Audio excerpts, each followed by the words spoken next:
evening mga kasipag, andito na naman tayo. Ngayon po ay maghanap tayo ng magandang mga kainan. Pero may mga maaga pa lang dito, may mga naglalab na. Ayan o, nakakita niyo yan, ayan o.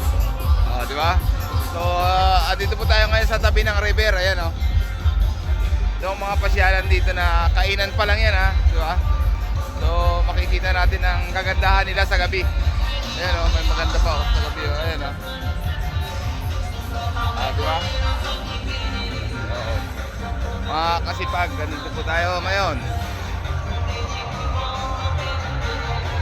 So, matutunghayan natin ang mga pagkain na dito lately. So, ngayon ay ipapakita natin muna sa inyo ang mga design. Ayan o.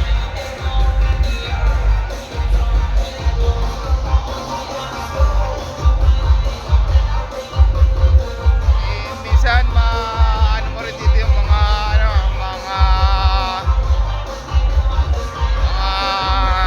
sa gabi, maaliw ka kasi sa dami ng mga tao, sa dami ng mga magagandang tanawin paggabi.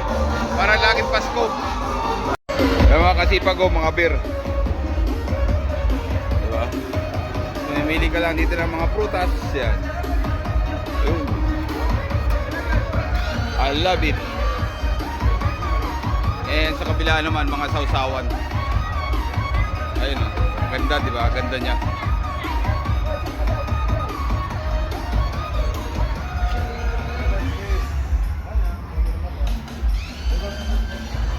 Yung mga pagkain nila, mamimili ka lang, sasando ka lang dyan. Eat all you can yan. Mura lang. 400 baht. 400 baht, that is 600 pesos sa atin. Diba? I love this.